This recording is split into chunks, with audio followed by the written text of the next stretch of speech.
Can you hear me now? Okay. Thank you.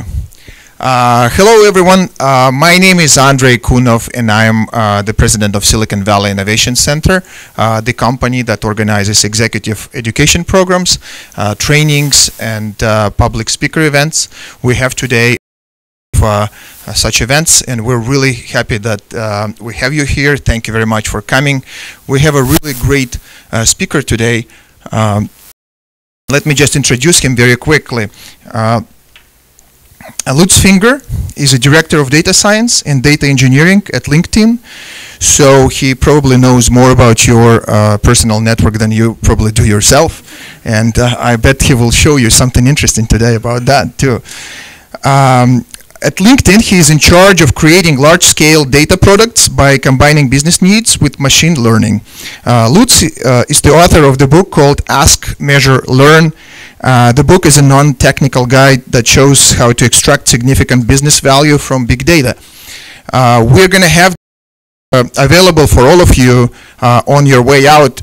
If you want to get the book signed, Lutz has agreed to sign anybody who wants to have it signed, so just ask him on your way out. And with this, I hope you can start now. Right? Okay, great.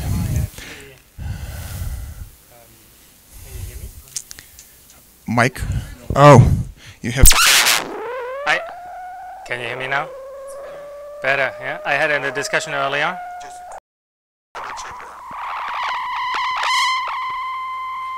I think you have your mic. Thanks. Now, do you put the presentation? You put the presentation on there, or do I put the presentation up for me here? Okay, then I do this.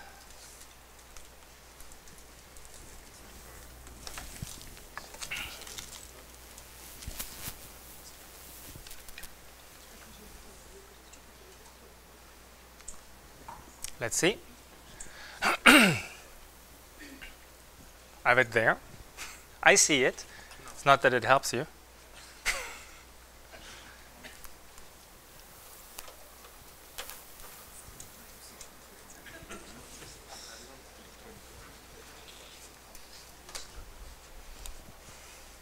I'll just wait for a second. No, it says no signal.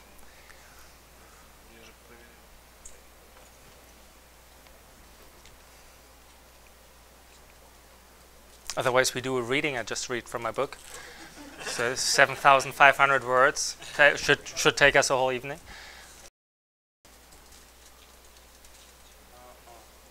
Why don't you give us just a minute? You can start talking, and we will fix this problem. I tell you something of my youth. No worries, no worries. We will actually. I should have tested it before. Can't tell you why I wrote this book. I mean, it's a good question. Why does somebody write a book? I actually told people don't write rich. Yeah, I mean, it's not the best thing to do. So this book was actually for me my own dealing with my own history. I built a company called Fisher Analytics, and I started out because I saw from Twitter and Facebook, and I thought if I aggregate this all, then this has to be awesome.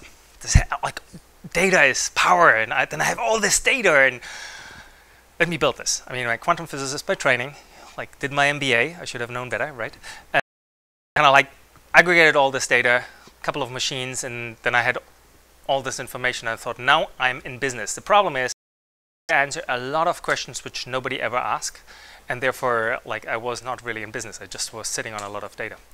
And it took me 3 years, a lot of kind of pivoting, trying to make sense out of this data, until we finally found our niche. We built the company. It worked well. We sold the company to WPP later on. So it was a happy ending. But the way to it was pretty much me not being able to work with, me not understanding that data by itself is not value. And therefore I wrote this book, explain to me what went wrong. And happy to show you this in a couple of slides, or you just keep on talking. I see the slides. What do you guys guess? Do you want to change the computer? Yeah, we just want to change the That's perfect. So,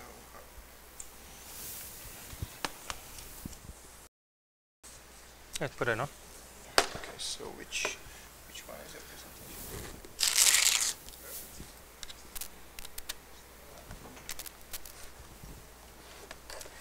It's called Lutz finger.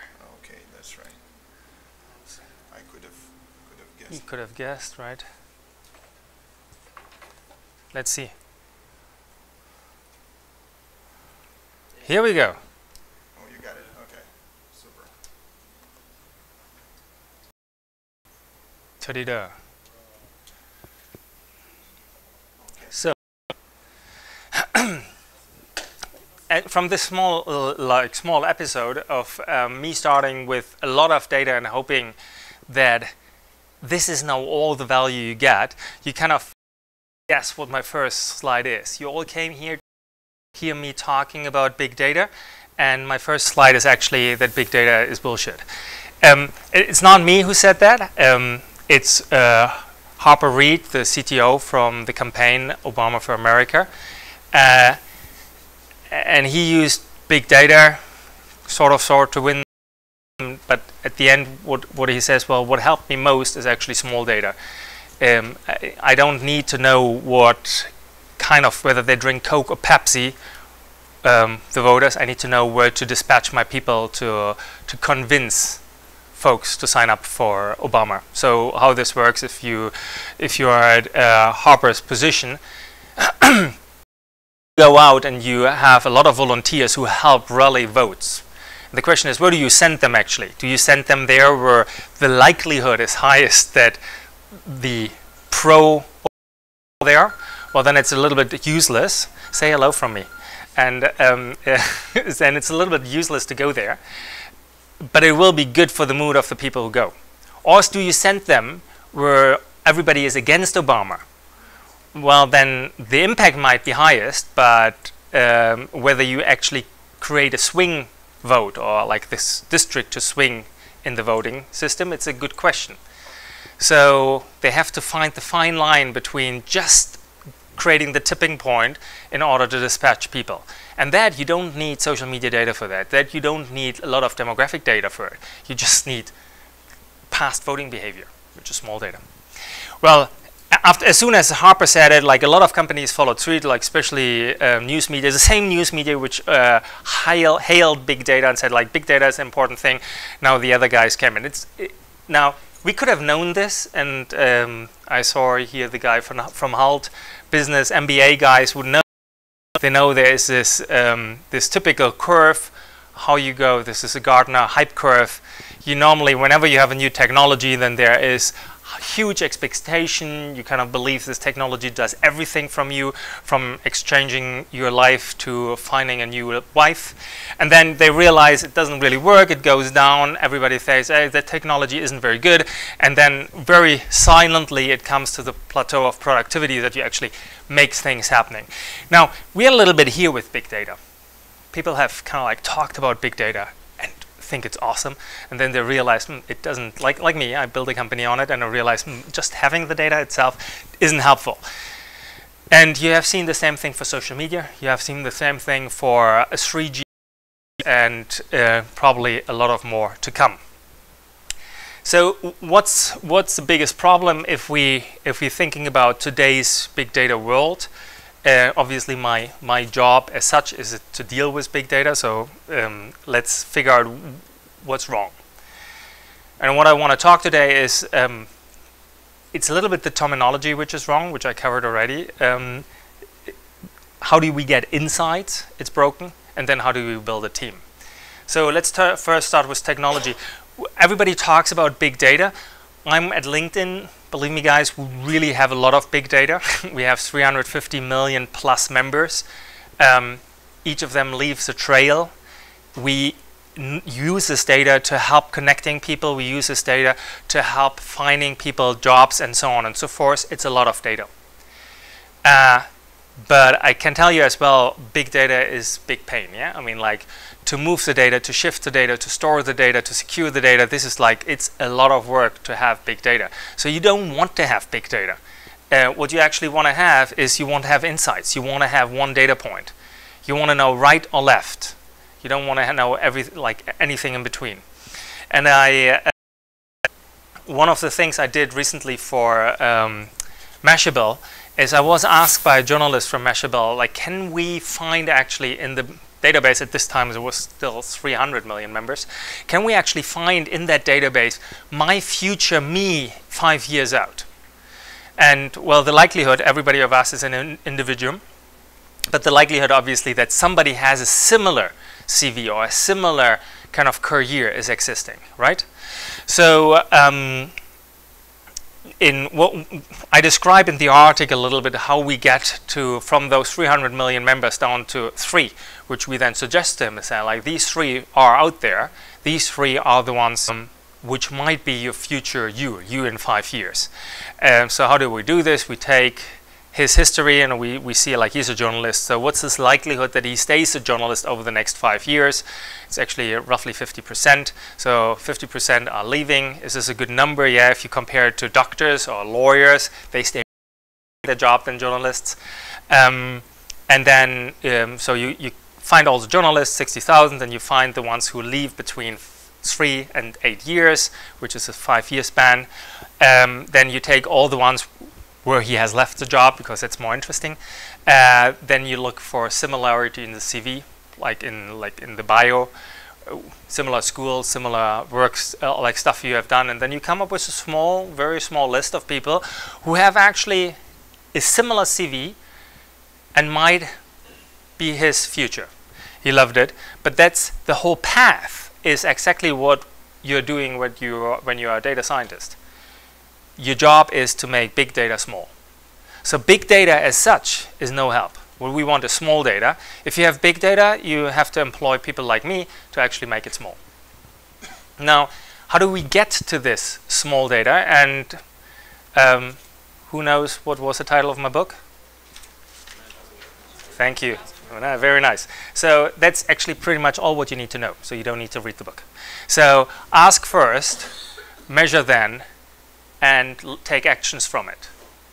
I have not seen a problem where we can't use the same approach. Define what you want to ask for, measure then afterwards, and then learn. Who knows Douglas Adams? Few, okay. For the rest, it's a very, very funny comedian. He is British. He wrote the Hitchhiker's Guide Through the Galaxy. Maybe now more people know, yeah? And the answer to the life, the universe, and everything is 42, exactly. And while the computer is a super stupendous computer, kind of gives that answer to the life, the universe, and everything, he says, like, guys, I'm worried you won't like it. And people say, well, we have to know. And then he said, well, the answer is 42. And people complained, that's not an answer. The computer says, well, you never really ask a question. And that's very much what we see with big data. We have big data, and nobody is asking a good question, and therefore you get a lot of people telling you 42. And then they're charted nicely, bubbles, graphs. We even have Chartio sitting in the audience. So in all different ways, and things, this looks awesome, but in reality it's 42. Now, the Ask, Measure, Learn framework is obviously a simple framework, and it's, if I say one size fits all, then this is not true. You have different asks per department. So the book, if you get it later, it's broken by department. So you don't need to read the whole thing. You only need to look for your department. If you want to look for how do you use data in sales, how do you use data in marketing, how do you use data in product, how do you cheat with data, very important one. Data for cheating, customer care, and so on and so forth. So you pick your chapter, read that, and if you like, continue. Now, if you say ask, what do you think is the most difficult part?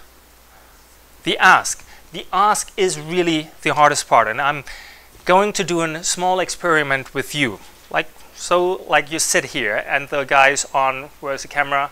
The guys on the in your home office or wherever you are on the computer. I'm going to do an experiment with you. The conference was so nice to give me all your email addresses. And I told them I will never spam you. I just use it in order to figure out who you are on LinkedIn. And as you know, I work for LinkedIn. LinkedIn is on one side an identity. Like, we enable people to put up their identity. On the other side, we are network. We help people to connect. On the third part, we are knowledge base. So people can write articles, they can share knowledge, they can have skills, and so on and so forth. So after I got all your email addresses, I found pretty much everybody from you online. Let's see. The earliest adopter is Sachin. Is he on here? You're the earliest adopter, meaning nobody in this room and the audience online was faster on LinkedIn than anybody else. We could also say you're old. But congratulations, you're the earliest one in the network.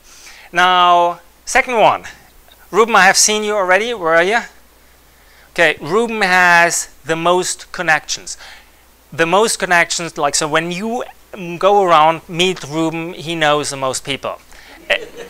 Already here, is this a right measurement?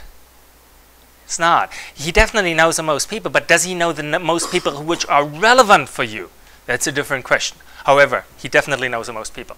Now, the next one is a little bit dull because it's Ruben again. It's it's the most endorsed. And I tried to play around with it, but like those four kind of like interlaced each other. So even the second most endorsed or the second most connected would have come twice.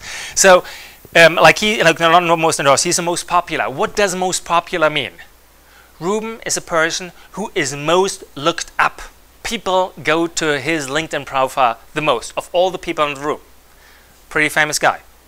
By the way, that measurement being looked up, not to be misjudged, it's not the measurement for looking up yourself. We have our own metrics for this. Like who looks at his profile the most. But I don't show this here. Relax. All right. Most endorsed. Anna. Anna, she's not there? Well, Anna, you're the most endorsed and the second most connected. So Anna is the most endorsed person. She, like, you know, we have skills at LinkedIn. What do we have? Well, it helps us to understand better what people say. If I'm saying I'm a data scientist, I'm cool with data, but everybody endorses me only for barista or coffee making. I do make good coffee. Then it might be that my CV is not as strong as when everybody endorses me for Java, R, and other data topics. Okay, let's go on. I have as well looked at your skills. So those skills which I can deduct for endorsement, you kind of put skills down, and I can, from those endorsements, I can see what people do. So here we see that the skills is pretty much management, little sales, little consulting, development, like this is business development, was cut apart, strategy system. All right. And I can look for the function and the industry. So we have a lot of entrepreneurship, or it shouldn't be cut away. Entrepreneurship is a lot. We have technology software. Very surprising given where we are. We're in the valley. So this is what we actually would see. I'm sorry that the words became bigger somehow. Okay, that's it. That's what I found. Took me 10 minutes. Standing ovation. Any excitement? Yeah, right. You're right. No standing ovation. I told you I make a test with you. I had your data, and guess what? It was useless because that Ruben is the most endorsed and the most connected. Yeah, well, you couldn't care less, right? And that we have a lot of managers in the room. You couldn't care less. And that in the valley we have entrepreneurs and technology. Yeah, thanks. I mean, that's 42. I just played the trick to you, right? So if I say ask, measure, learn, ask any question, I started with a measurement. And that's the biggest problem in this industry, by far. I built my company because I was so excited that I have data and that I can measure And then I was technology looking for a problem. I was running around and trying to get people to buy into my data. And I mean, we had awesome clients. We like the EU Parliament, EU government, Olympic Games, World Economic Forum, good clients, which came over time. But I first needed to understand their business in order to find the right measurement. So I actually went through asking first, and then I said like, oh, I think when that's the question, then I have a measurement.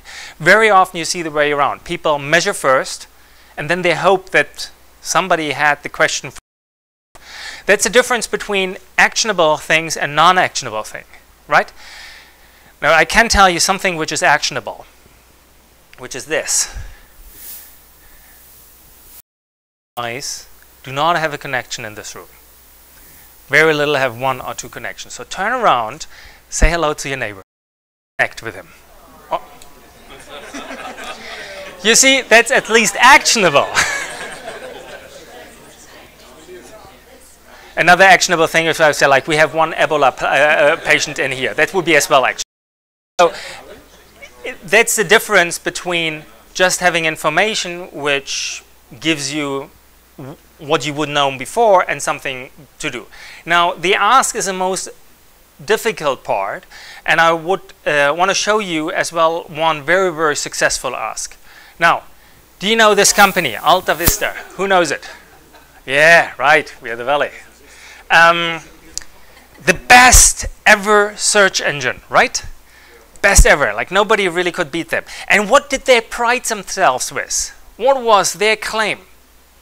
They indexed more web pages than anybody else. Their machines, their engineers, they went out and indexed the whole web all down. That's a nice measure, but it didn't really fit the ask. There were two guys in a garage who had the right ask. Well, actually, I don't care whether we have all the websites as long as we have the website which a person is looking for. Now, the story you all know, this is Google. The timeline is 10 months. It took 10 months to kill this company. Just think about your own company. How long would your company actually take till they realize that a competitor is very strong? If you're in a company with more than 1,000 people, probably it will take more than a year to realize that something has happened out in the market field which is destroying them. 10 months. Now, if anybody wonders why Google is so aggressive going into all different directions, they know their business model hinges on one metric, finding the right right search results because everybody is using it.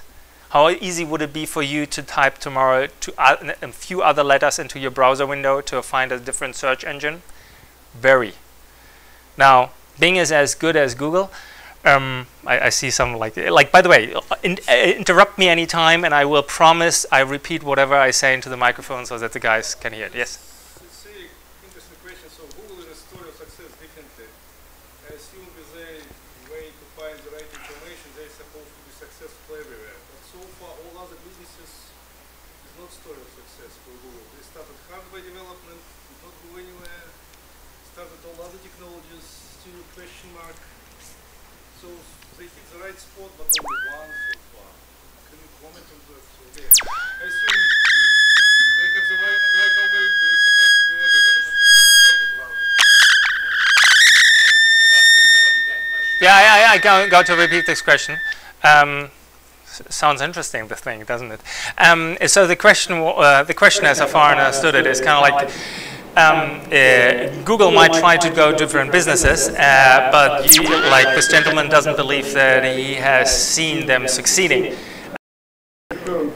Yes. Now I can't comment on this, obviously, but the point here is actually why are they going so aggressively into different directions? Because they know that their success is mainly due to the right metric.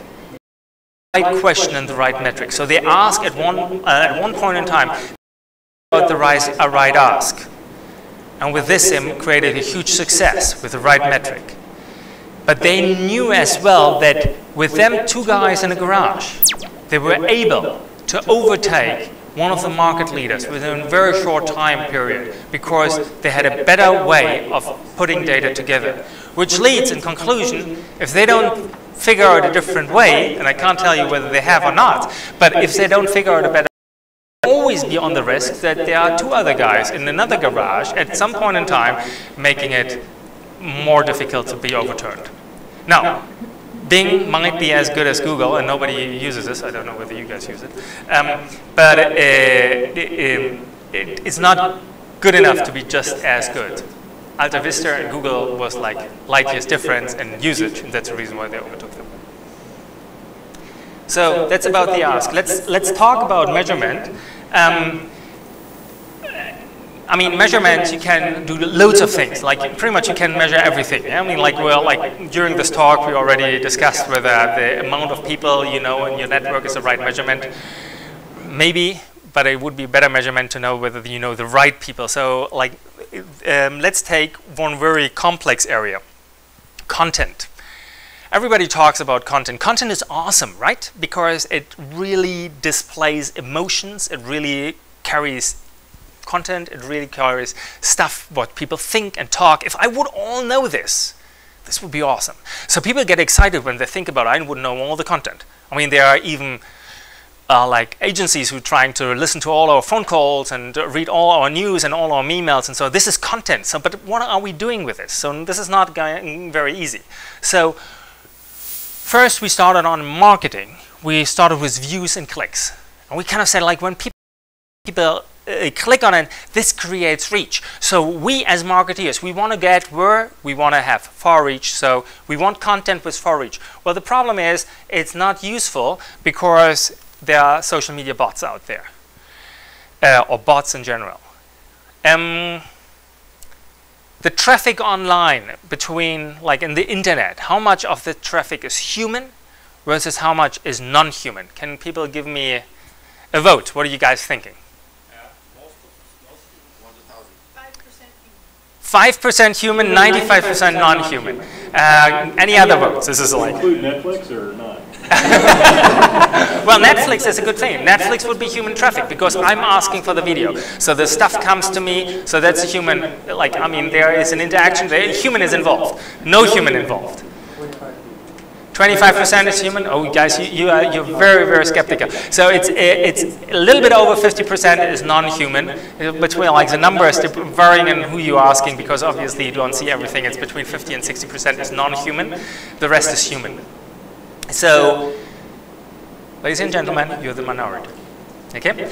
Now, obviously, those non-human crawlers, whatever they do, they create views, they create clicks, they index the content. They're not always saying who they are. So if you're a journalist and you want to push up your content, be my guest, give me a call, we can do that, and I can make you a star in clicks and views. And therefore, it's a bad metric. Engagement. Engagement was then the new child, right? Like you had, like, people said, views and clicks is old school, it's so yesterday. Engagement is the right thing. Like, people need to like it. Yeah, Facebook, or engage with it, share it, and so on and so forth. Well, engagement is pretty much for the same reason, like you can pretty much easily fake it. It's also not the right one. There is another reason why this is not the right one, is because studies shown that people actually engage before they read. So if you look how the graph looks for engagement versus reading times, making this here a little bit interactive, the likelihood to tweet, so oops, percentage for a tweet, and the likely, like over your total reading time, if you have 100%, you have read everything, yeah? In 120, or like, I think it's 120%, you spend even more time on it. So then the likelihood that, like, obviously when you haven't done anything, you didn't come to the article, it has to be 0. It goes up very, like, strongly, then it goes down, down, down, down. It actually reaches the lowest point. So if you have read the whole, very unlikely to tweet. And then it goes up, because when you then really spend time and kind of go back and forth, you really seem to like the article. So when people tweet, then you never know whether they actually have read it or whether they really love it. Now, this is a problem. So if you're obviously looking for figuring out what to do with your content, you're trying to transmit the message, a lot of engagement does not mean you have transmitted it. So there are, like, and there's a lot more to say. So when we look at content today, what should we measure? What's our measurement? Because the question would be, I want to reach, or the question is, I want to create awareness for my brand, I want to interact with people, and then the next question, like, when that's the question, when that's the ask, then let's figure out the measurements. You can do something like word count, topics in the content, how emotional it is, the name of the author, time, whether all those things are actually important if you measure content as such. Again, not a single of them is equal for every business. So if you're a marketeer and you want to know how does my content, which I'm pushing out, work my goal, you first define your ask, then you do a lot of measurements around it, you see what correlates, what works, and which data can you get, and then you build it on it. So there are companies for which weather is hugely important, time is hugely important, and there are others for which it is not. We worked for a lot of, with my old company, we worked for a lot of news companies as well. Religious topics, time is not very important. They stay long in the news, get debated and discussed, get pulled up again. Sport, time is very important. Just as a small idea. Now, if you have all those measurements, and I listed out now here quite a lot, how do you deal with this? And this is one of the big problems I see very often with companies. They get it. I need to have the right question. Thank you. Okay. Like 1/3 of the way is done. And then they say, now I have all those measurements. But how should I deal with it? And then they kind of think about infrastructure, Hadoop, how to put it. Hadoop is so yesterday, I mean, like Hadoop, and then put Spark and other things on top of it, and it's all great, and it costs a lot of money. But that's not the problem. Actually, from all those metrics, which one do you choose? So in the book, I'm explaining a little bit like a framework. There are 4 dimensions, sort of say, which are important for any data selection. How big is the error? And with error is we never, like if we create a metric, especially on text, we create a metric, we believe that we measure something, then there's an error. Even if we measure temperature today on our body, there's an error. So there is always an error, depending how big it is, we like it or not. Then the correlation, does it actually help to answer my question? The question was first. Time sometimes, or weather sometimes in news is very important, in other situations it's not. Cost, don't underestimate it. Some info, like, I mean, today we have a lot in the market space. There are a lot of companies out there who sell data, who sell your data, who sell other data, and it's, if you wonder how you solve your data problem, first think about which data you would like to have, and then if you don't have it by yourself, look outside. There's a good chance that you get that data. But it costs. And privacy, a big topic. We are all getting way more aware of the fact that data is power, and that we as consumers, as citizens, give up data. And companies need to account for this fact. So my recommendation is always to be very transparent in the way you use data. Now, once you figured this out, then it comes down to what's the data product. So what do you do with this data? Again, in the book, you cannot say there is one data product out there. There are several different ways to work with data, and I put it in 3 categories or 3 groups. Benchmark, recommendation, and filter, and predictions. Benchmark is the easiest. Benchmark is a reason why we have companies who chart data. Benchmark is you take a few things and compare it. Mostly 2-dimensional, and if you want to be very hip, you do it 3-dimensional, and nobody can read the graph anymore. But well, when that happens very often, yeah? Like people make like very, like I didn't show you your network graph. You were so little connected, but then normally like in larger groups I do a network graph, and then the conclusion is, wow, this looks so funky, if I wouldn't ever know what that means. That's benchmarking. But benchmarking we know, right? We can, like, already when we go to school, we know an A is better than a C. I'm taller than him, especially for me it works. And other things where we always compare. That's benchmarking. So very much ingrained in our understanding of the world. Now benchmarking has one problem.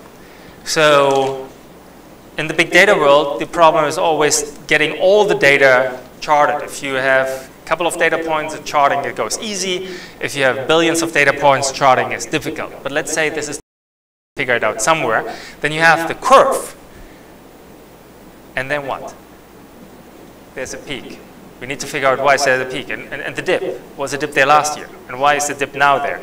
And then you always need to answer the question on peaks and dips and so on and so forth. And for this, you need an analyst. So benchmarking, very easy to do. You take a database, you connect it, you get any kind of charting tool.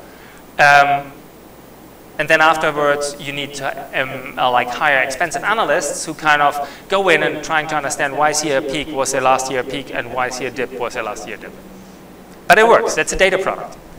But nobody really talks about it. It's not that hip. And if you talk about data science, you kind of like will never talk about analysts. But they are making the most money. Then we have recommendation and filter. Now we're getting into a sexy territory. This is exactly why we have the hype of big data today. Recommendation filters. This is Netflix of this world. This is the Amazons of this world. These are the whole companies who suddenly suggest to us something. What do they use? I mean, they do kitchen sink regression. Yeah, I mean, like you would be, like, who knows what a regression is? Okay. Don't need to talk about it, but most of those companies say they make, this is like, their machine learning approach is pretty much regression, linear regression.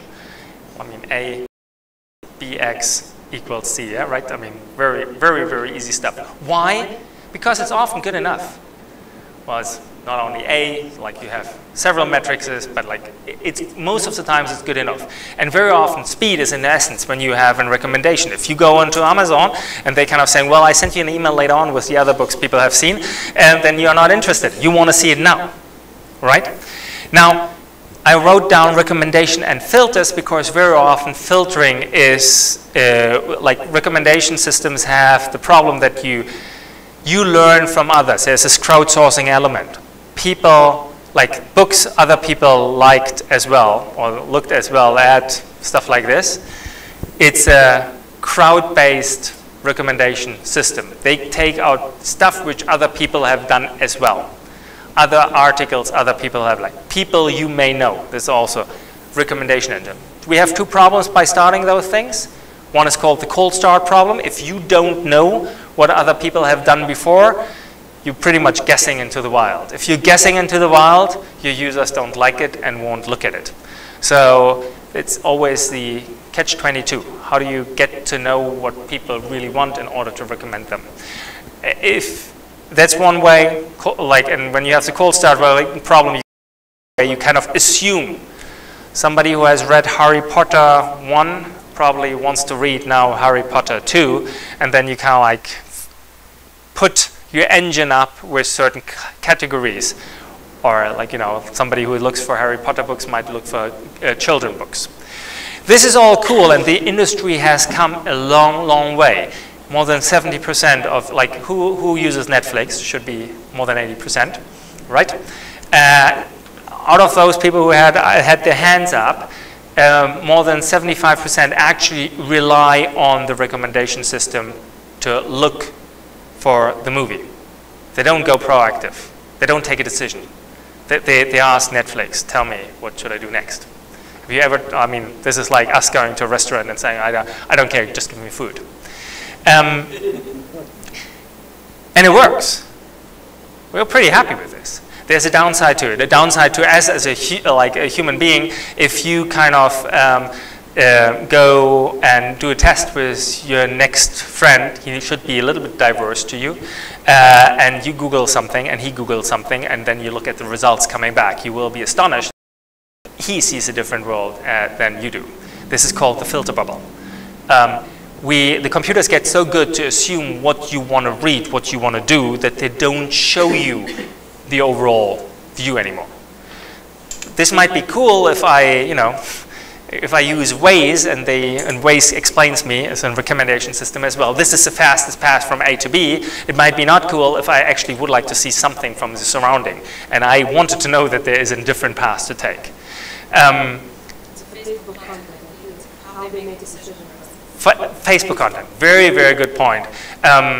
If you happen to have Israeli friends on Facebook, then in the latest war, you will see that the Facebook content was very targeted pro-Israeli.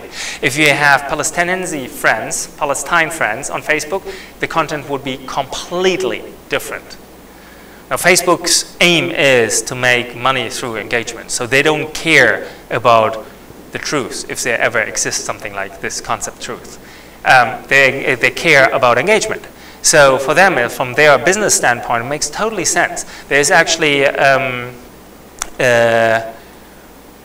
forgot his name. There's a beautiful article out there who actually exactly on this Palestine Israeli conflict analyzed Facebook streams. I get the name, or you know what, like sign up for my newsletter, and everybody who signs up today, I kind of sent you the name later on. It's a beautiful article. He kind of visualizes to show you those two completely different worlds, which is a problem because we know today that more than 50% of the journalists source their information from Facebook. They control the stuff which they're sourcing, but the input filter is there. So filtering recommendation is a reason why we have this hype, but please be aware, there comes a backdraw for us. Now predictions is getting one step further. So benchmark, we said, who do we need to benchmark to explain us the world? Who was this? The analyst. Recommendation and filter, who is taking the decision? Us. Yeah, we get 10 movies to choose and we choose one. Predictions, who's taking the decision? The computer. So the involvement from the human gets less and less. Now predictions is, technical speaking, very, very similar to recommendations. We kind of like do a recommendation and we just take the highest possible one. If you want a good prediction, go to Google and click I feel lucky, and then you get the website which Google predicts is the website you want to have. You find the cool thing is, I mean, like people ask me, Lutz, you had your own startup, you wrote your computer, now you're going to a corporation, a big corporation, and you're leaving Europe. Why is that? And my answer is always because I realized through the work I'm doing that the internet was a big shift, but the bigger shift we actually seen is actually the shift coming with data. It's not one thing.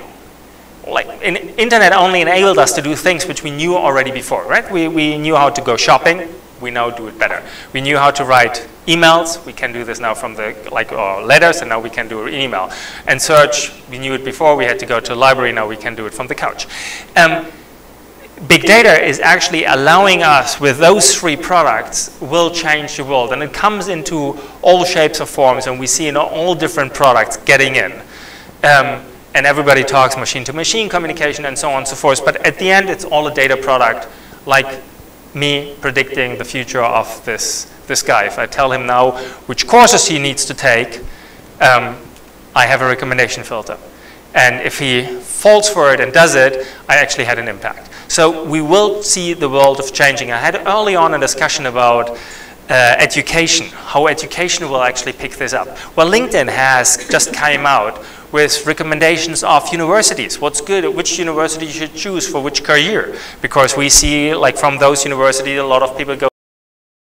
There are other companies out there who actually measure everybody in his, during university. So they do tests with you, they see you for the cohort, for the overall group, and predict you will going to fail, so you better stop and do something else. So you don't want to waste time. So if you want to be a psychologist, I tell you, you probably suck as a psychologist. It's half a year, but I'm to 75% sure that you are a bad psychologist. That is actually a good thing if we're thinking of that you really might fail. But it's a bad thing if this is your dream and I just destroyed your dream. Sorry. again, that's the thing. Now, we understand the system. Ask, measure, learn. Ask is hard, measure, get the data, do the testing, and then learn, build a data product. These are out there. But how do we do this? When very often companies say, like, how do you do this at LinkedIn? How do we do this? Like, how do we find data scientists? And data scientists are kind of these people, you know, they are inventor of sliced bread, they can walk on water, and yes, they do glow in the dark. That's a little bit the image we have, and they are very, very expensive. Let's talk shortly about it, that it's not this one person you're looking for, it's actually you're looking for the team, a team to build. Adam Smith, this famous guy who kind of like brought capitalism to us as well, industrialization, in his standard book, he talks about the fabrication of a nail. We're talking pre-industrialization stage. And I don't know whether I get the numbers right, but like a person who 10 nails a day, you know, kind of like draw the metal, make the pin, make the thing on the end, and it's 10 nails a day. If you have 10 people, 10 times 10 is 100 nails a day. Now, he split it up and saying, well, let's have only one person drawing a nail, the other person making the pin, the other person, like down to the, like, cut it down in extra steps, down to putting it into the box. And no, my memory is failing me, but I think like if 10 people would do it, it comes to 2,500 nails a day. That's the start of industrialization. That's a job we have seen, most of you guys have the title manager. That's a job a manager has to do, and that is the same thing we are doing for data science. So the idea is to cut down the different expertise you need to have into one kind of set of people which work in a team. And there are thousands of ways of doing it. Like data retrieval is one of the big things. If you have the data stored somewhere, or you need to buy the data, and then you have an API, you need to get it. That's a task as such. You need to have Hive, you have to have Pig, you need SQL. Actually, like data cleaning. Very often data are inconsistent. You know, like you will find that you believe that this Twitter guy is really, like, he has a lot of followers. If you look for example, Spot the Bot, that's one of my bots who is out there called Spot the Bot. He actually says that he is a bot. Nobody has really found him. Twitter, Spot the Bot, say hello from me. But like you will see, if you look at his data, it's very noisy. He tweets so much, he cannot possibly be a human. So if you look for data, you always have the step of data cleaning. If you look for humans, you would figure out that Spot the Bot, he tweets 24/7 without sleep, food, and anything else. So it cannot be outlier, throw them out. This is data cleaning. Modeling is a whole thing about building regressions, building machine learning programs, building whatever in order to predict. Visualization, very often a good topic because we have this data, and since it's so complex that nobody can understand, we have this super enormous intelligent person kind of building visualizations. Always keep in mind, if the question was just the answer would be just right or left, right? And that can be visualized very, very simple. If you need a three-dimensional, multicolored, in space turnable graphic, probably the question wasn't right. But still, it's something people should know. Software development, as soon as you scale up, as soon as you want to put something in production, you will need engineering skills. Database structure, how do you build the database with the data? Business acumen, that was a question part. Product management, and so on. Now, if you look for the different parts, you have something like a data scientist, which would be what I colored in red there. He would be very strong in those areas. The analyst, the traditional analyst, would be very strong in business acumen. That's the reason why he is called BI, business intelligence. The business is actually ingrained in the title, but he needs to get the data and analyze it. Then we have the engineer who is doing retrieval, database structure, he's doing the software development, and obviously you have product manager who comes with business acumen as well. Now you see there is overlap But the trick for every manager is obviously, if you want to build your team, if you first have the question right, you have the measurement right, and then you build your team. If you want to build your team, make sure that you have those different skill sets represented in your team in order to be successful. Now, and then obviously communication skills and domain knowledge very much on the bottom is needed for everybody as well. Domain knowledge, this is a good topic because I hear this very often with data. Who knows the company Kaggle? Yeah, okay, Kaggle is a very, very cool company founded by Anthony Goldborn, I think, Anthony. They kind of outsource complex data questions. So they say, tell me your hardest question you can ever think of, and we figure smart people out. It's kind of like, you know, Uber for data scientists. We figure out very smart people who solve this question. They made this $1 million challenge with Netflix to kind of saying, can you improve our Netflix algorithm? It ended up very, very bad because they didn't really anonymize the data good enough. So at the end, they got an algorithm. The business model changed in between. They never used the algorithm, but they got sued for pushing out private data, which anyhow, it made Kaggle very famous. And the thing you see with Kaggle is always like people ask very hard questions, and then people who have zero knowledge from the area go and make an awesome job. And then people say, well, hold on. I mean, domain knowledge is totally overrated. There was this Wired article who taught, like, was it Wired? Yes, Wired magazine article who talked about the end of theory. Google's recommendation algorithm will figure it out. We don't need to think anymore. This is cool, right? We don't need scientists anymore. We just push all the data into a big machine, and out comes the answer. I always get creeps when I talk to business people about this one. Yeah? Like, oh no, we have so much data, this will all work. No, it won't. Data is noisy, and the reason that Kaggle works is because a business question is actually ingrained in the competition. The way they source the data, the way they ask a question, there is always, the ask is already very, very clear, formulated. And then yes, to run the machine, you don't really need, at the end, so much business knowledge. However, domain knowledge helps. All of you know a little bit statistics, and I would like to give you a short crash course. Mean, variance, correlation, linear regression. Statistical measures. The whole idea I said early on for measuring is to take big data and reduce it to small data. So that's pretty much not only the job of data scientists, that's statistics, right? Take a lot of data, reduce it to small. So few statistic measurements. Now this is the so-called Anscombe quartet, because all those, they look pretty different, right? The dots here. You agree, huh? Will look pretty different. However, they have all the same mean, they have all the same variance, they have all the same correlation, and they have all the same linear regression. Bingo! We took data, we reduced it because we are so smart people, and we say these things are the same.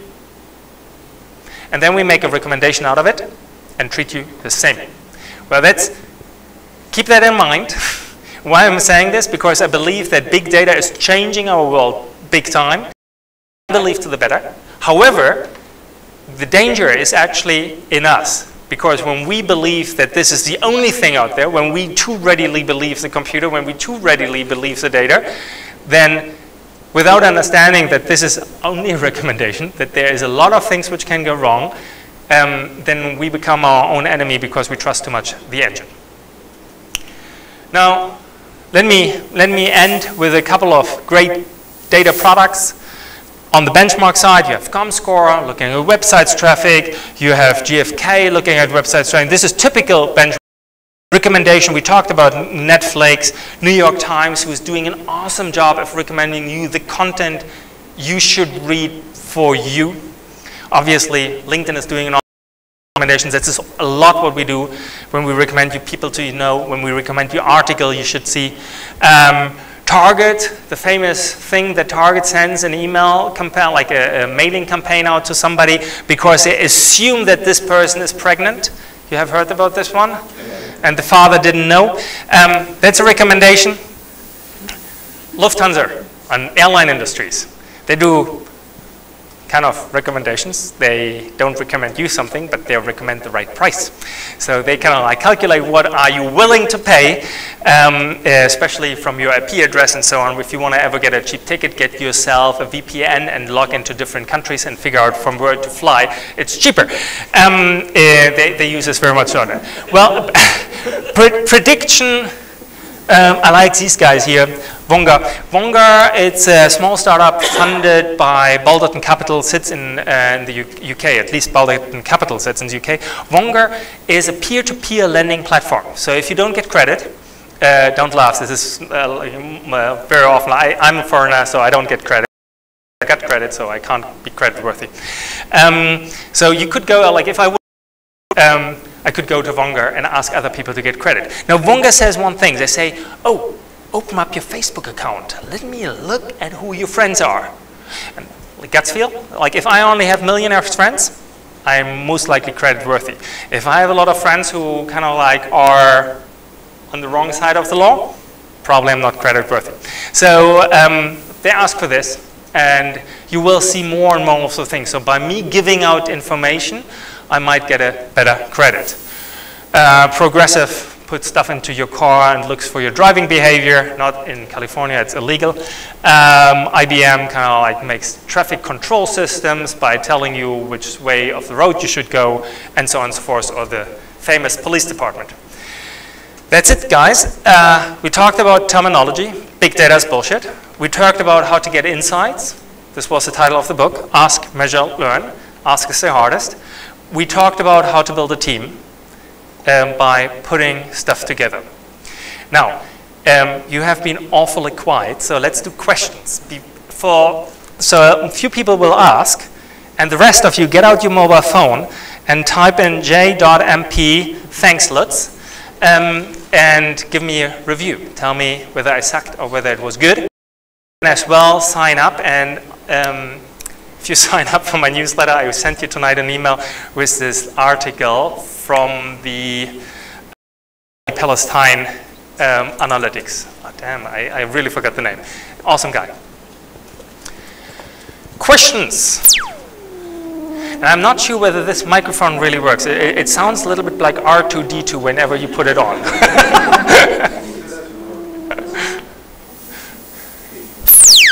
Yeah, yes, that's it. Yeah.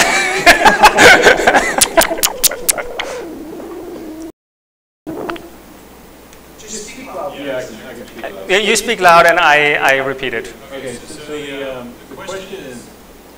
It's good. It always start with a question. That's like you got it. Right. So, if you're starting the ask, Yes. that implies that you can collect a lot of data oftentimes before you know what you need to ask. So the question is, given the cost of collecting the data and cleaning the data and managing the data, how do you balance, collecting and maintaining all of that data in the absence of knowing the question you're going to ask? So for example, right, so for a large software company with lots of products, we could quote-unquote instrument the hell out of all those products and collect reams of data. How do you balance when do you ask the question and how do you balance the amount of data? Okay, so the question is, how do you find the balance between how much data to collect and when to ask a question? And this is absolutely, it's very valid question, right? And it comes down to the business assumption. I mean, there are agencies around who say, we want to predict, for example, terrorism. We don't know what are the features to identify a terrorist. So we collect everything which we can do. And from a data point of view, this is 100% the right thing to do, right? But it's very, very costly, as we all know. But in the case that you identify later on, you find one terrorist, then you start clustering around typical behavior of this, his network, what he does, and then you find, hopefully, insights in his behavior, which you then replicate over the whole data set, and then you find a lot of other terrorists, which might or might not be true, but at least you have people to look at. And then suddenly we all get like suspected terrorists because we used to have that behavior. This is, by the way, the same thing if I talked about bots. Bots are a terrible problem, right? And because they kind of screw the whole system and the whole measurement system. You deal with bots, you do certified people. You have certified in Twitter, you have certified in Facebook. Because now you know how a normal person is supposed to behave. Now, please don't deviate too much from being normal, because then it might be that we suspect that you're a bot.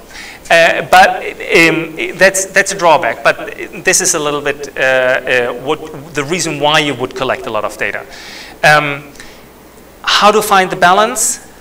Depends, unfortunately. It depends on your business situation and what's on stake. What I always would recommend is start with a lot of hypotheses. So you sit down in a room, drink a couple of beers or wine or whatever nationality you are, I would drink beers, and come up with a list of your wildest dreams. Think about the data you would need, which could correlate. And this is no science, this is gut feel, yeah? And then start with those. Because then on one side you say, well, I could save the world if I just would know this. I don't know whether it works, but I could try. High risk, high cost, high reward, or I just do this. And this is, unfortunately, the only way you can go about it. Next question. Yes, sir? So in the first part of your presentation, you're talking about the functional areas of sales and marketing. And you have hiring. And hiring becomes so confident that check what you're doing. So help me there. Okay, the question was why I talk about hiring. You will laugh. I had a chapter on hiring, and I had one in the book. It never made it over to the editor. I looked at it. I couldn't get my head around it. Hiring.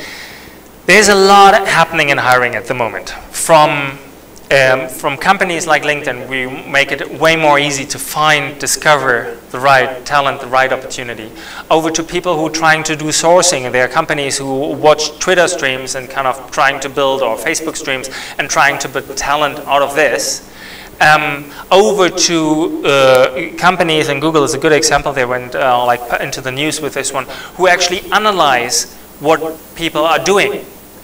Now, the problem is, in the hiring, normally you hire, and whether this person is or not, you only know way later.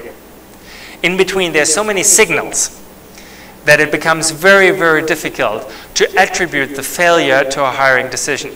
There's way too much noise in between. I used, at one point in time, I used to lead a big sales force on the phone. It wasn't called sales, it was called business support, but essentially we were sales. Now, I had a lot of data about their behavior, how fast they pick up the phone, how long they spend on the phone, how many calls they take, and so on and so forth. And what do you think is the most important variable or feature for predicting a successful salesperson? If I'm looking at a phone call. The length? Unfortunately not. Sorry? Number of calls. It works, but also not. We're greeting. Like if we could do this, I mean, there are companies who are trying this, we didn't do this. The time it takes a person to pick up the call when the phone is ringing. There are people who jump on the phone call. A couple of milliseconds, only faster, but they really want to do this. And there are people who are, damn, another customer, they have this hesitation.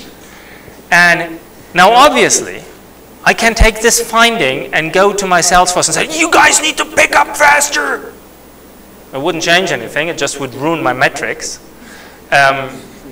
So I need to understand who is anxious and then see whether we can deal with it or not. But the length of the call, like you just have people who are very, very chatty, which will never be able to close. The number of calls, people, you know, they have 2 kids at home and they really need to pay their education and their work, but doesn't mean they're good. So you have all those kind of side effects. The predictor, at least in this case, was the speed of picking up. So what you're saying is inside sales, you had compiled data in which you had done your lead research, your regression analysis, and now to correlate that to the time to pick up weight. Right? So here we have low-level sales. Now as we go up the food chain, and now we have the energy director, DEPs.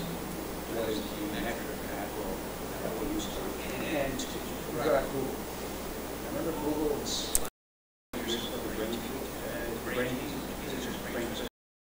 we're all reading about it and how it's challenging our IQ, and then listening a lot to the HR system. It's a complete cross check. They don't do it anymore.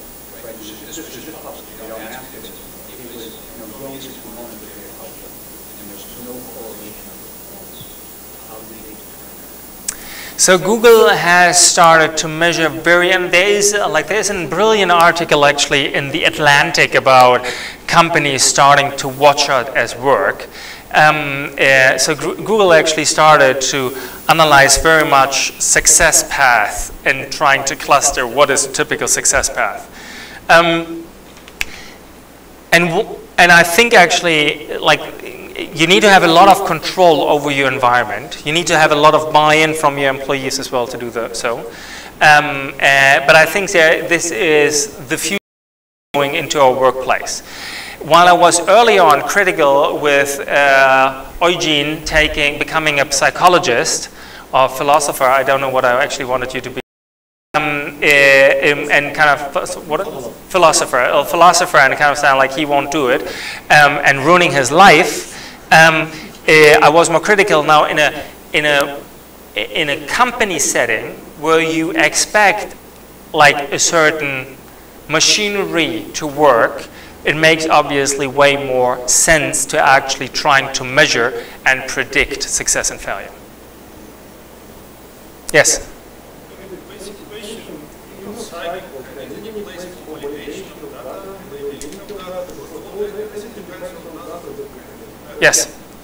So Sometimes it's very subjective for medical interpretation. I hope it's not subjective. So the question is, isn't there, like ask, measure, learn, isn't there the validation? How do I validate that this is correct? Now, obviously it's ask, measure, ask, measure, ask, measure. It's a back and forth. So you have the question, and then you figure out, do I have the data, the measure, to actually answer the question. So in the slides where I go back here, where I look this, you have something like correlation. Now, one of the typical mistakes is causation and correlation. In Google's case, correlation is good enough very often, you know. In other cases, you actually need to understand causation. But this is obviously one of the things you're testing for. So when you build a model, then the proof is in the pudding. Can the model actually beat the average? If I'm, you know, like if build a sentiment model in order to say what the sentiment of a post is, then I have somebody manually reading it and giving his sentiment to it. I only have one. I get five approvals because humans also don't agree.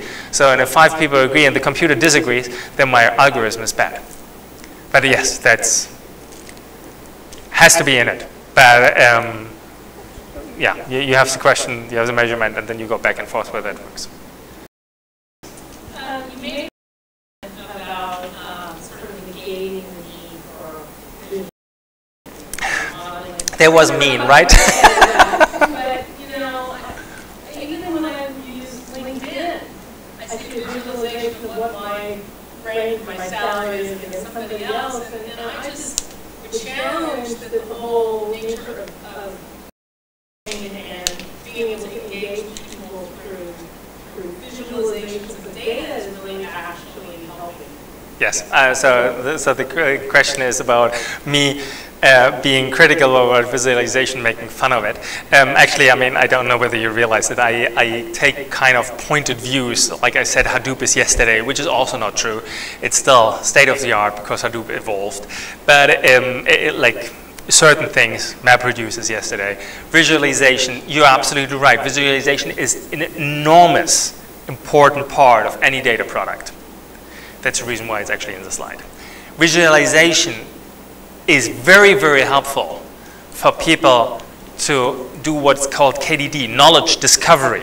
Like I showed you that we have this picture here where we say, oh, we can measure it, and if you get those numbers, they're all the same. If you actually visualize it, you see they're not all the same. So visualization is important. What I do challenge is product design is no question. That's an art, and it's a measurable art, and it's very, very important. Visualization for data, it's good if it helps me to understand insights. If I want to explain data to people, it should not be complex. If I have a big pile of data and I wonder what the heck is going on in that data, use visualization. I have an answer to a question, and I have to think about, how do I display the answer? Probably the question was not rightly asked.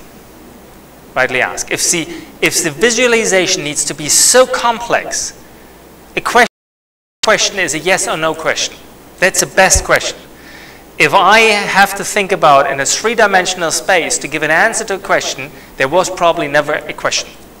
That was my point. So product design, super important. Like I have guys who do an awesome job. Understanding data using visualization, smart thing to do. You cut the data, you shape it, you look at different forms. They're like nice packages to show like 20, 30, how many different cuts of the data, and you kind of look at it. Very important.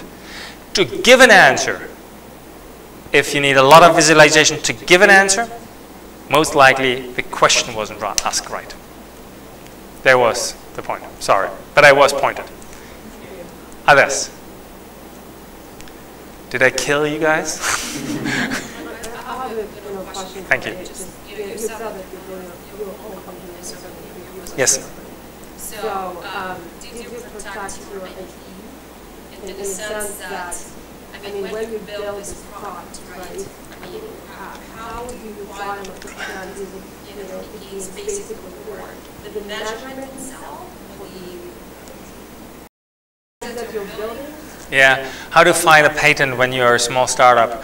You don't, because it's expensive and you are thinking about how you survive tomorrow.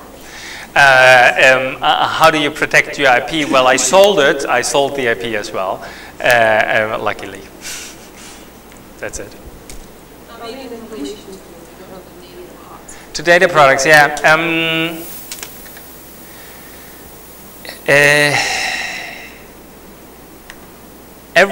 So the question is, how do you patent correlations to data products? I'm not. There's a lawyer here, and here she said like she wants to confuse everybody. She was short. Sorry. So if you want to, like I offered you to come on stage and speak. So if you want to talk to patent law, then be my guest. I can't comment to patent law, but I think it's very, very difficult to patent correlations. So to patent interactions between two things, you know, the weight of a person and the height are very nicely correlated, and I find this out. So I figure out that tall people are heavier. I want to make a patent. Well, you know, nobody may have looked at it, but the next person who looks at it, he is allowed to find this out as well. So it is actually hard to patent those things. The code which I'm using in order to do this, the business which I'm building with it, yes. But other than that, I'm personally a skeptic about correlations to data. Yeah, and you know. I don't know whether Amazon has a patent on their algorithm. They probably do. But still, a lot of people give you recommendations. And They're using a very similar methodology. Now, the guys who built the linear regression, every year you see another about 5,000 machine learning products hitting the market, like smart people who think about how to make machine learning faster. But that's open source, right? This is like science. Don't know where they are. Ruben, most connected, most most viewed. This I don't know if you've heard of this company called 23andMe, which is genetics. One of the problems that we're having is addressing probability when they phrase a statement to somebody. So many of the conclusions we gather from big data may be associated with the likelihood of such prediction being true. How do you deal with that when you have a population of people that don't understand necessarily mathematics or probability, or even the human mind maybe is not really ready to process likelihood? Do we have any Brazilians in the room? I know. Okay, I'm German. You know what you think about with Brazil and Germany? So that is what we call in data a black swan. To have this outcome where, like in this soccer game where this was such a brutal loss, totally undeserved, but I mean, you know, it's very, very, very unlikely. It's like Nate Silver calculated it to be 1 to 45,000 or 4,500 or something like this, a number which we cannot imagine. Still, it happened. Now, the problem we are facing is, and that's the reason why 23andMe is not allowed anymore, it's banned of offering their service, is because those statistical metrics are very disturbing to us as a human, and they might not be right. You have a 10% chance of getting whatever. It's not very nice. By the way, you could ask your insurance company. Any insurance companies in the room? Okay. You could ask your insurance company, they probably wouldn't answer, but you could ask them, what's my likelihood that I die tomorrow in a car accident? They know this. They don't tell it to you. On the way here, I had a discussion with an amazing company who is supporting, it's a black swan hunter, sort of say. They are measuring they are predicting very, very unlikely things to happen. So they just had in the Valley tonight a nice conference where they are talking about the next big earthquake destroying the city. Unlikely, yeah, maybe what's the likelihood? So what do you need to do as a business in order to protect your business? So it is something you want to know when you're in an insurance company. It's not something you want to know when you're father of 2 kids. So pretty much, you know, that's, we will have difficulties understanding those, but the success for us using big data very, very much depends on that we understand that everything is a probability only. That there is, the way we kind of phrase stuff, that there is no right or wrong, right? I'm not sure if I'm going to ask you right, but is there the absolutely best time in the year for you to send emails on LinkedIn? Oh, whether there is the absolute best time of the day to send emails on LinkedIn. Time of day and day of week. Yeah. So I'm here as a book author, so I try to stay away from commenting on things for LinkedIn. I haven't looked at it. I would personally guess it very much depends on your network, right? I mean, like if you send an email to somebody in the Philippines, probably a good time 2 hours ago was a bad time, because the Philippines likes that. Also, there depends very much. If you send emails to engineers, don't send them before 10. Salespeople might be up at 8 already. So, but yeah, like, you know, it depends. Yes. So obviously, that lady is from Chardio. So So obviously, everybody in this room sees the value. But how do you kind of approach teams that you need to convince to look at data more and be more data-driven as a culture?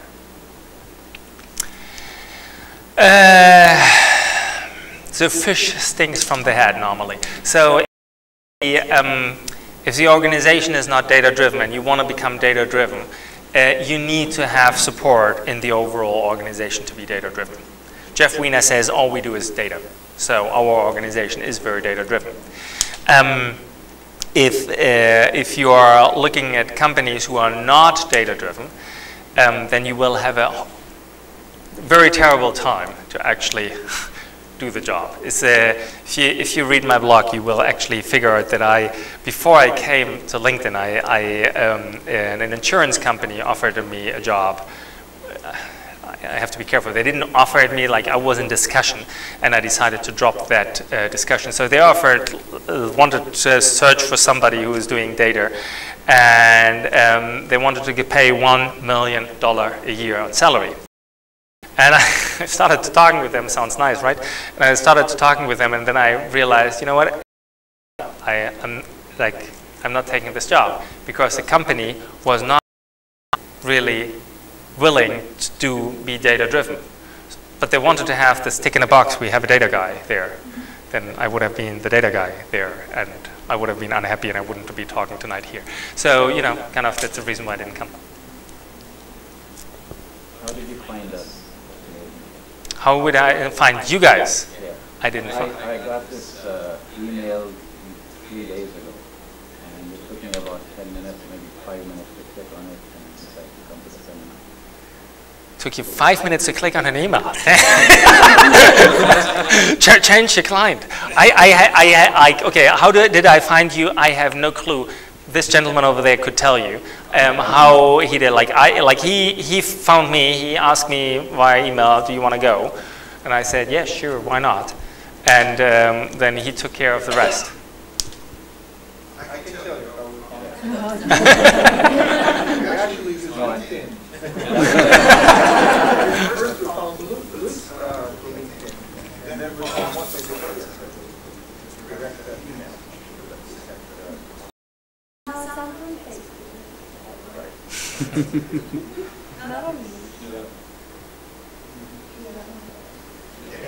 That's right. We also run Meetup. The philosopher. Yes. Don't you think that before you ask something, you have to have a problem? You have to identify the problem. You have to be stuck with something. You should be stuck with something. You should have a problem before you will be able to ask the question. So it's not just ask, measure, learn. It's have a problem first, then ask. So it's step by step. If I'm happy in life, why I have to ask? I'm fine. You're right. I mean, like, so the question, to repeat the question, so the question was, do you have to have a question? If you're happy and you don't have a question, then you don't need to ask, which is totally fine. And philosophical question, philosophical answer, it's I wouldn't deny that. There are people who are fine with not asking. I do believe, however, that the way we as humans are born, we ask a lot of questions. Like, why is that? Why? How many stars do we have? What is faster? What is this? Why does this work? I mean, there are a lot of questions which kids ask, and we continue to do this. And I personally think this is enriching, so I keep on asking. But there are people who say, you know what, I'm actually totally happy. I don't have to ask. And I think this is a very fine way of life as well. And then you don't need big data. But then I have, like, why would you come to this?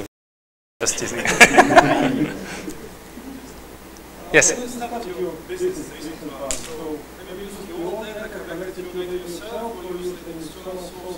I mean, yeah,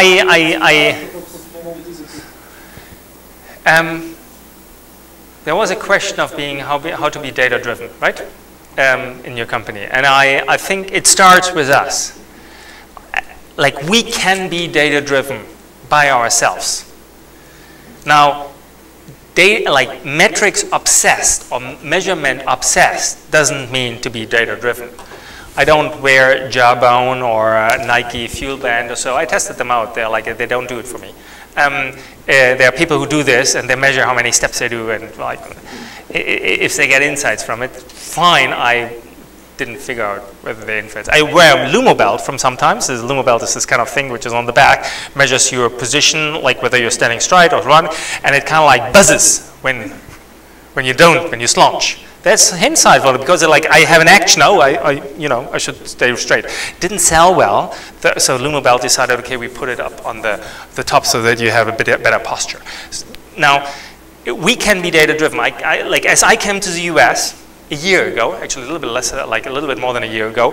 What's my biggest problem? What do I need? What is anybody needing in the US first day they come? You don't need food in the US. A, there is no food in the US, and B, you don't need it. So you need a car. And the DIM card you don't need because you have international roaming. You bring your own phone. So, but you need a car. You can't put that in the airplane. So you need a car. Now, I'm a German guy. I want a car. In Germany, there are, like, believe it or not, cars have 4 wheels, but they are still different. We have different brands, different liquidity in the market. So what did I do? Did I go around and ask a lot of salespeople who were trying to sell me old broken cars for a lot of prices? No. I built myself a scraper. And it's kind of pretty much everybody can do this. This is very, very simple. I used import.io, which is click, click, and you have your scraper.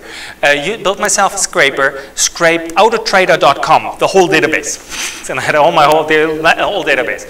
It's like, you know, if you don't overdo it, it's fine enough that you can run it on your own computer in Excel. So guys, this is, do it, try it at home. Yeah, I mean, this is easy. And I did a regression. Like, first of all, I looked at liquidity on the market. Like, which cars are liquid? And you will laugh. I mean, like in Germany, what would you buy? BMW or VW or like maybe a Mercedes, right? Because these things are liquid. Well, don't do this in the valley because these cars are not very liquid, so you will end up with extreme pricing. So what cars are liquid, especially like if you look for a big car? Well, Honda, Toyota. So I got my 2 brands. I could have thought about this, but I didn't think I asked data. So then I know, okay, I look for Honda and Toyota, then I kind of look at the brand models to figure out which one I like. There was a guts feel element to it. And then I draw, like, you know, mileage over price over age. And it gives me a nice regression line. And then I look for the outliers. Got 3 outliers, called 3 cars, 2 were shitty, 1 I got, and I think I got it. Took me half a day. Everybody from you guys can do this at home. Trust me. Yes, you can. Now, the thing is, would you do this? No, because you don't like it, but that's the thing of how do you become data driven? I would say I have been data driven because I saw the whole market in just a couple of hours and got my understanding of what to buy. And I call this data-driven. Other people take decisions in a different way. They go, they sit in the car, they smell it, they drive with it, they go, wow, that feels good. That's as well a decision process you do. And it's not a wrong decision process, but I would claim if you as a CEO of a company and you do that like, wow, this product feels nice, then this might be the wrong thing to do.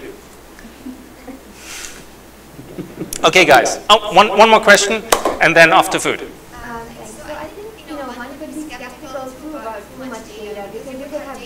Because we're adding more and more variables, and at the end of the day, we're running a linear regression. I think we showed that there are situations, certain variables that are not linearly related, right? Yes. And at the end of the day, the more data you get, if you have a higher probability of getting spurious correlations, autocorrelations, and so at the end of the day, the purpose of the data is to be able to make an educated decision, minus all emotions, minus all preferences. So, I mean, in some cases, emotions and those things matter, but leaving that aside, you want an accurate, result so that you can make educated decisions. How do you prevent when you are adding more and more variables that might or may not have a linear relationship? Why aren't you adding more noise then? or probability of increasing the noise. You got to get rid of those variables then, right? So you can have autocorrelations, you can deal with that, and all that other good stuff. So the question is, if you have a lot of variables, are you not getting to wrong conclusions? That's called medicine. So in medicine, you find a lot of those things and saying this thing really helps, and in reality it doesn't. If somebody takes a checkup for mammography for checking out breast cancer and they get tested positive, the likelihood that they actually do have breast cancer is still, I think it's something 6 to 7%. They really have it. The rest, over 90%, still don't have it. I mean, this is because you have the spurious, you have the baseline fallacy. So there's a lot of things which can go wrong. Spurious variables are one, baseline fallacy is another, causation, mix-up between causation correlation. This list goes on and on and on. Now, but this is not an art. This is science. So you do have very clear ways of how you do reduce features. You can get it wrong, obviously, the way somebody gets adding or mass wrong. But if you do all the things correctly, you should actually getting to a good answer, to the right answer. Okay. Well, Lutz, thank you very much for your talk. Sure. What I will do is I will sit outside, and everybody who wants a book, come to me. I sign it, give you the book, or if you don't want the book signed, just take the book. Well, thank you everybody for coming tonight. Thank you very much. Thank you one more time. Sure. It was great. It was good. It was really good.